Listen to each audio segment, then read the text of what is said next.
Hello chess friends and welcome to Jozarov's chess channel and welcome to my series Producing Ideas, the interactive chess course with me. So for those who are watching this series for the first time, how does it work? So in my previous videos I explained it to you, so in order to get a better understanding of this what we are doing here, please watch first the first two videos because I've explained it there. So in this series I set you up a position which you then have to analyze it for you at home, and we'll discuss them in the next video. And then of course at the end of the video I set you up again a very nice and complex middle game. So in the last video I set you up this position. It was a game played by Herbert Scheichel against Andras Adorian. And here we have this so-called thematic weak center. So the weak center is something that you should realize while playing a complex middle game, because when your opponent puts up this sort of a pawn storm here, we should really battle for the center. And I've asked you for all of these questions again in this complex middle game. So what kind of pawn structure do we have, and many of these questions. And I really liked the answers by one particular subscriber, and it's David Köhler from Germany.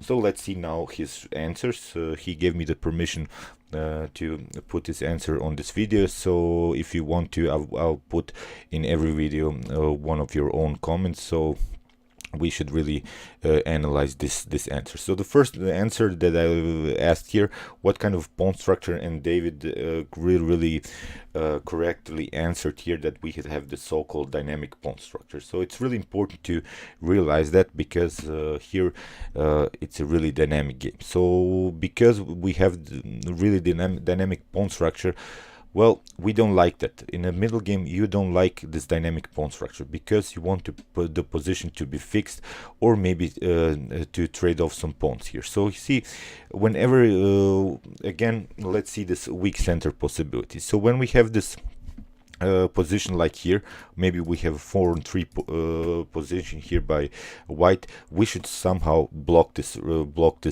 position by white. So how to do that? There are two ways how to break a pawn storm. So you see, you have to maybe block this pawn storm, or really get rid of some pawns. So how to do that? The best move here is maybe to play the move d4. So if you play something like c4, and after d4, you see, if we capture, then white can capture here with the c pawn, and then continue the game with the 2-on-1 situation here, and create maybe connected two pass pawns on the d and e file. So let's go back. So in order to undermine really white's pressure here, we should play maybe here the move d4. So if now white captures, white can capture here, but now we have a so-called static position, and this is not something that's dangerous anymore, because now we have created two pawns which could be vulnerable to our attacks. So the other outcome can be maybe this type of position, in which we create a 3-on-2 situation, but the position is really now static. The pawn structure is blocked out, and the pawn structure is not mobile anymore. So that's why we have to attack really the center. We have to get rid of this dynamicity in the game, and David Köhler really realized that we have a dynamic pawn structure here, and we should battle against that. So let's see now the other question that I asked, what advantages or disadvantages do I have? So David also really nice answer here. The bishops are great, especially the light square bishop, and we have also pawn majority here on the queen side, so we can do maybe here sort of a progress. But the disadvantages, we have a backward pawn on e6, so very well recognized. We have here the problems maybe with this e6 pawn. Maybe if the position changes, this could be our main weakness here in the position. So very well recognized here by David. The next answers, okay, he also answered here that we should improve the position of the knight on a5, and maybe the rook on a8. So very well. This is the answer to this question, which pieces need improvement. So we have also in the next question, do we have a collision? David answered yes, very well recognized. So of course the d4, he answered here that the d4 pawn or the f5 pawn could be really sort of a result of a tactical possibilities here for both black and white, because we have here really the collision in the center, and here we should really watch out how we should continue here in the middle game. So here we had also the question, where can I crack the position? David answered here, we should focus on the attack of the weakness on d4.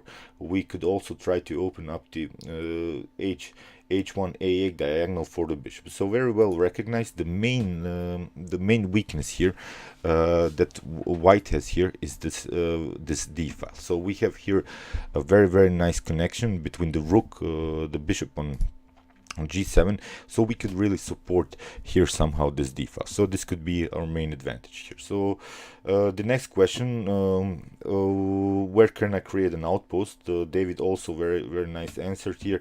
At the moment not, which is really good, but he said but the pawn structure is going to change probably, and so we can think about an outpost in a few moves again. So very nice answer, because so far we cannot create an outpost, but it doesn't mean that the position can change, and maybe after a couple moves we can really create sort of an outpost. What's my opponent's main strategical idea? White wants to open the king side on f5 and go for an attack there. I think I don't believe that black can prevent this, but black will have lots of counterplay. So really nice answer here. We can really not fight anymore about this f5. We cannot battle here, because white has really create enormous pressure here against f5, so we cannot prevent it, but we should really search for counterplay here. So I'm really glad that you are all participating actively in this series. In the next video I'm gonna publish again someone's comments on the next complex position in the middle game, and let's see now how black here continued. It's a really nice gameplay by Andras Adorian against Herbert Scheichel. Andras Adorian here with the black pieces, and he plays here after knight on g3, he played here queen on d7. So this is now very important strategical moment, because now black really uses, like David said here, the important d file in order to create the attack. So here white has now several choices, because this is the correct move order, because we want to really attack white's center here, because we want to crack the position somewhere else, because we have lost really we have really lost the battle around this f5 square. So we should really search for counterplay. So here queen on d7, of course white cannot take now, because he loses the bishop. So that's why rook on d1, putting the rook on this underfile, and now we have c takes d4. Now bishop on b1, creating sort of a pin here on the queen, but now knight on c4. So you see, we are playing now on this improvement of the piece, which also David realized that we should really counterplay here and improve the position of the knight. So that's why bishop on d4, and now e5. Again battling against the center, again battling against this pawn structure. As said, we want to stop or really change some pawns here, because white has really pushed forward his pawns. So of course we have to counterplay here with our own pawns. So here if you try bishop on e5, this is not good, because we can simply take the rook after a trade of queens on the d file. We could really take with the knight on e5 after here f takes e5, we can simply take, and here bishop takes on e5. And I hope you realize that black is really better here. We have really simplified the position. We have created 4 pawn islands. We have the bishop pair in an open position, and this is a completely winning endgame here for black. So that's why here after e5, f takes e5 was played, but now you see we have f takes g4, and now queen on e2. But let's see now how black really managed to block out this pawn structure. Now the pawn structure is really weakened, although white has the central pawn but it's really not something that you have to worry, because we can always create a blockade here with queen on e6, rook on e6 with the bishop. So this is not a mobile pawn structure anymore. The pawn structure is really fixed here, and we don't have any more troubles here. Now, like David said, we have here a very nice position by the bishops. The knight is not on a weak square anymore. The knight is on a very active square. We have still the battery on the d file. Okay, the rook maybe in some move will need improvement, but I hope you realize that this position is now perfectly fine to play here for black. So that's why queen on e2, attacking the knight. Now queen on c7, getting also out of this annoying d file and also protecting, so nothing can happen here anymore, because these pawns are simply our main targets here. Here queen takes on g4, knight takes on e5, and you see we have now really fixed position against this pawn here on e4. Now the knight is really cemented here on e5. Queen on g5 was played. Now h6, kicking away the knight. Queen on e3, rook on f8, king on g2, bishop on a6. Simple improvement again of the pieces. We have now even possibilities again to go back with our knight supported with this bishop.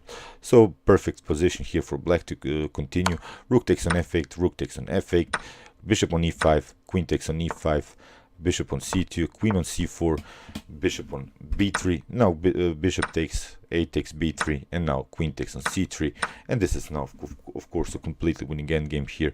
Let's see the continuation. Rook on d7, and now rook on f7. In this position white resigned. We have really a nice position. We can create here a pass pawn situation, and as said, it's completely winning here for black. Okay, I hope you realized today's idea. This was the so-called weak center. So as said, when your opponent is really creating this pawn storm, you should really try to block or stop somehow his pawn majority. You should really search for and create these fixed positions, because we don't like dynamic pawn structures, because anything can happen. And here black realized this idea with queen on d7 in order to create a spin on the bishop on d3 first, and then after that playing a counterplay in the center with his own pawns.